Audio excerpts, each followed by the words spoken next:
जितनी भी नदियां हैं उन नदियों में से जल लेकर के भगवान के ऊपर अभिषेक किया जाता है।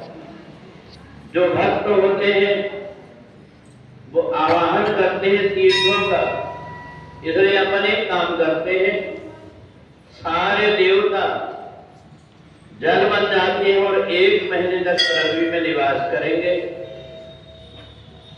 तो जितनी भी नदियां हैं वो सब अलग अलग देवताओं ने रूप धारण करके और 1 महीने तक के कार्तिक के महीने में जल में निवास करते हैं। इसलिए कार्तिक के महीने में स्नान करने का ये महत्व है कि जितने भी देवता हैं उन सब देवताओं का आशीर्वाद प्राप्त हो जाता है। जितने भी 33 कोटि देवता हैं वो स्वर्ग लोक छोड़ करके मृत्यु लोक में आकर के कार्तिक के महीने में जल बन जाते हैं। और भगवान विष्णु नारायण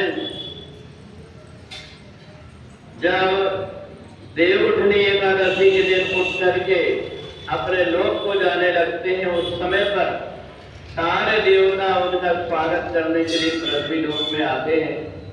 तो इसलिए कार्तिक के महीने में सूर्य उदय के पहले स्नान करने का इसलिए महत्व है कि सब देवता सूर्य उदय के पहले आकर के और जल रूप में नदी में निवास करते हैं।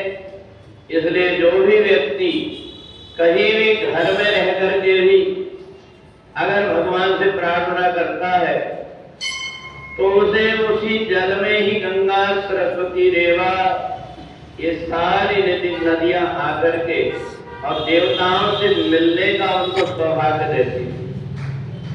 तो इसलिए शरीर में जितना भी पाप कर्म जाने अनजाने में हो जाता है वो कार्तिक के महीने में जो व्यक्ति भगवान नारायण का पूजन कर लेता है, ओम नमो भगवते वासुदेवाय का जाप कर लेता है या विष्णु सहस्त्र नाम का पाठ कर लेता है तो सब प्रकार के पाप से मुक्ति हो जाती है।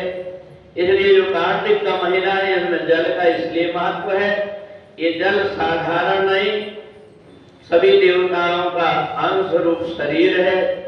इसलिए भगवान नारायण कहते हैं कि जो कार्तिक के महीने में मेरा पूजन कर लेता है, दीपदान कर लेता है, उसको फिर आवागमन में पड़ना नहीं पड़ता, उसकी मुक्ति हो जाती है। बोली सच्चिदानंद भगवान।